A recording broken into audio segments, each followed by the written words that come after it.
आज के अखबार में एक खबर निकली हुई है कि पलवल के पास 4 कुंटल गांजा पकड़ा गया है। यह कोई पहली खबर नहीं है, प्रतिदिन कोई न कोई खबर आती है। किसी दिन गांजा पकड़ा जाता है, किसी दिन चरस, किसी दिन अफीम, किसी दिन कोकीन, किसी दिन हसीस, कुछ न कुछ पर डे पकड़ा जाता है। हमारी यंग जनरेशन बर्बाद हो रही है नशा और शराब के कारण। सरकारें कठोर कानून बनाने की बजाय हुक्का बार खुलवा रही है, सुट्टा बार खुलवा रही है, बियर बार खुलवा रही है, डांस बार खुलवा रही है। संविधान में लिखा है आर्टिकल 47 लागू करना है, मतलब नशा बंदी, शराब बंदी करना है। नशा तस्करों की 100% प्रॉपर्टी जब्त करने, नशा तस्करों की नागरिकता खत्म करने, नशा तस्करों को आजीवन कारावास, फांसी देने के लिए कानून आज तक नहीं बना।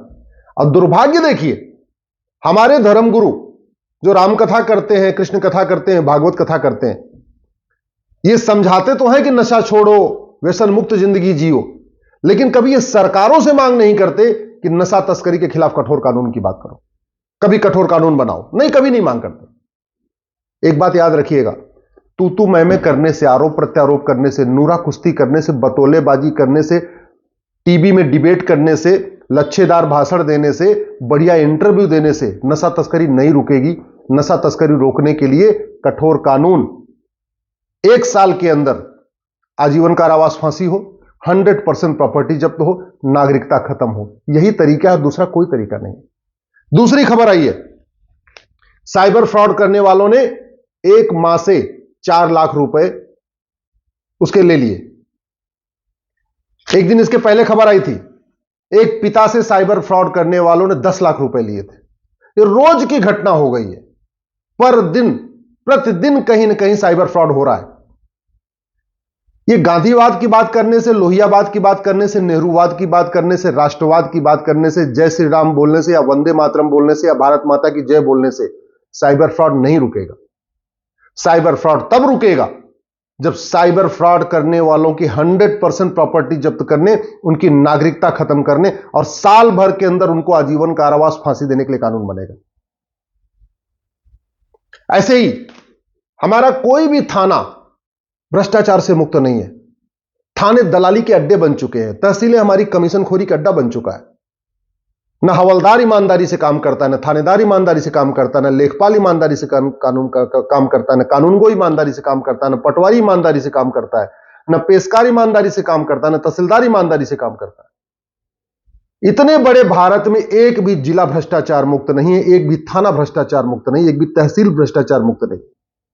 और यह भ्रष्टाचार नेताओं के भाषण से खत्म नहीं होगा, यह धर्माचार्यों के भागवत कथा करने से खत्म नहीं होगा, यह अभिनेताओं की फिल्म बनाने से खत्म नहीं होगा, यह केवल और केवल कठोर कानून बनाने से खत्म होगा।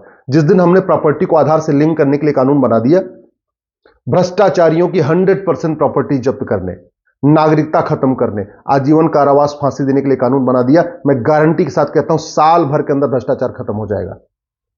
नहीं तो आप ऐसे ही आरोप प्रत्यारोप करते रहिए, आप भाषणबाजी करते रहिए, कभी गांधीवाद की बात करिए, कभी अंबेडकरवाद की बात करिए, कभी राष्ट्रवाद की बात करिए, कभी नेहरूवाद की बात करिए, सारी ये बतौलेबाजी करते रहिए, भ्रष्टाचार कहते नहीं 1% भी कम नहीं होगा। अलगाववाद, पूर्वोत्तर का अलगाववाद, पूरा पूर्वोत्तर सुलग रहा है। कभी मणिपुर में हिंसा होती, कभी कहीं होती है, कभी नागालैंड में होती, कभी मेघालय में होती है। वहां पे पूरी तरीके से जो क्रिश्चियन टेररिस्ट है, क्रिश्चियन टेररिस्ट ने वहां पूरे एरिया को हाईजैक कर रखा है। यह वहां पूर्वोत्तर का अलगाववाद तब खत्म होगा जब 100 रुपए से बड़ी नोट बंद होगी, 5,000 रुपए से महंगे सामान का कैश लेन देन बंद होगा, प्रॉपर्टी आधार से लिंक होगी और कालाधन, बेनामी संपत्ति 100% जब्त करने और आय से अधिक संपत्ति वालों को फांसी देने के लिए कानून बनेगा। तू मैं करने से कुछ नहीं होने वाला। कोई एक भी मुझे समस्या बताइए, जिन समस्याओं से आप परेशान हैं उसमें कोई एक समस्या बताइए जो नेताओं के भाषण देने से खत्म हो जाए, फिल्म बनाने से खत्म हो जाए, सीरियल बनाने से खत्म हो जाए, या कथा करने से, राम कथा, कृष्ण कथा करने से खत्म हो जाए। भारत की डेमोग्राफी बहुत तेजी के साथ बदल रही है। अफगानिस्तान, पाकिस्तान, बांग्लादेश नहीं, हम भारत के 9 राज्यों से खत्म हो चुके हैं, हम भारत के 200 जिलों से खत्म हो चुके हैं, हम भारत की 900 तहसीलों से खत्म हो चुके हैं। और ये जो डेमोग्राफी बदल रही है ना, ये नेताओं के भाषण देने से, अभिनेताओं की फिल्म बनाने से, लेखकों की किताब लिखने से, या महामंडलेश्वर आचार्य की कथा करने से डेमोग्राफी नहीं बचेगी।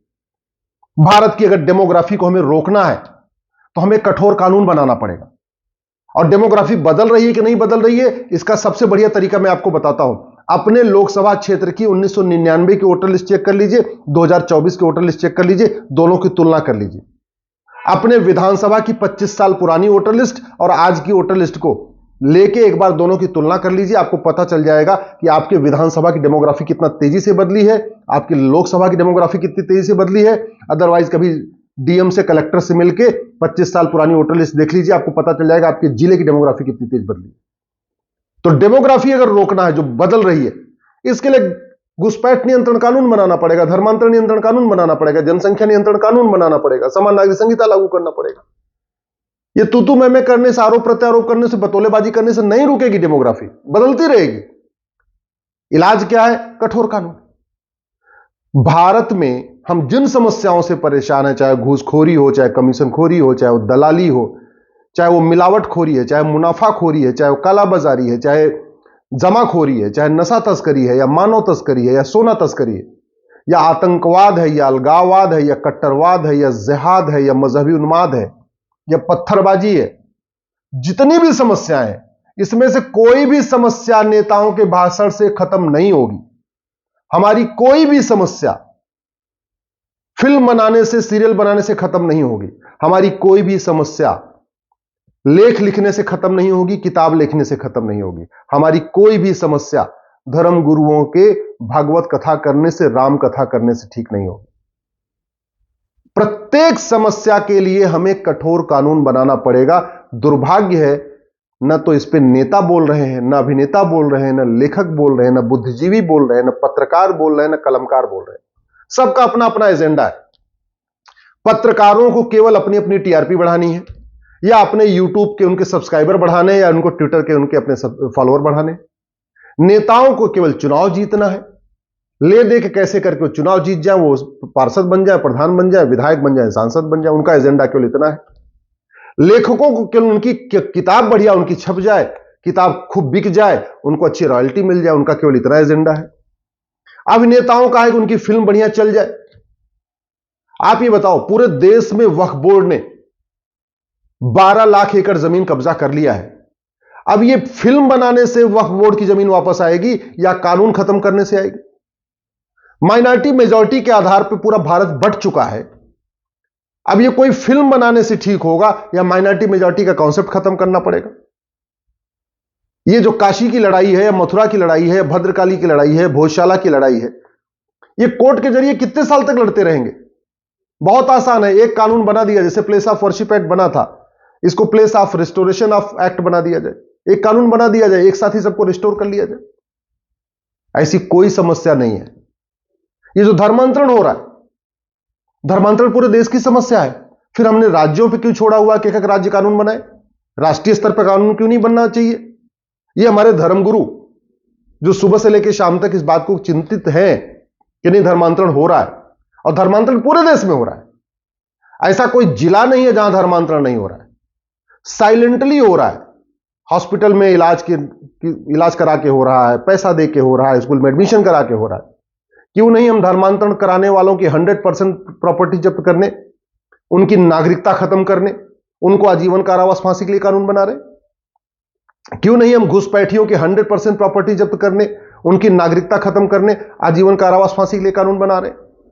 क्यों नहीं हम धर्मांतरण और घुसपैठ को राष्ट्र की सुरक्षा के लिए खतरा घोषित कर रहे? क्यों नहीं धर्मांतरण कराने वाले और घुसपैठियों पे हम यूएपीए लगा रहे? ये घुसपैठिए 2000 रुपए दे के आते हैं, आधार 2000 रुपए में आधार बनवाते हैं, 2000 रुपए में बर्थ सर्टिफिकेट बनवा लेते हैं, 2-3 हजार रुपए में राशन कार्ड बनवा लेते हैं, 2-3 हजार रुपए में ड्राइविंग लाइसेंस बनवा लेते हैं। सारा का सारा पैसा केवल और केवल वो डॉक्यूमेंट पे खर्च करते हैं। 10 से 15 हजार रुपए में सारा डॉक्यूमेंट बनवा लेते हैं। फिर हम भ्रष्टाचार को देशद्रोह क्यों नहीं घोषित कर रहे? हम भ्रष्टाचारियों की 100% प्रॉपर्टी जब्त करने, आजीवन कारावास देने, उनकी नागरिकता खत्म करने के लिए कानून क्यों नहीं बना रहे? अगर आप मेरी बात से सहमत है, इस वीडियो को अपने फेसबुक पर जरूर शेयर करिएगा, अपने व्हाट्सएप ग्रुप पर जरूर डालिएगा, और दल गुलामी छोड़ दीजिए और कठोर कानून की मांग करिए। नहीं तो ये पॉलिटिकल पार्टियां सत्ता में आएंगी जाएंगी, लेकिन भारत की कोई भी समस्या ठीक नहीं होगी।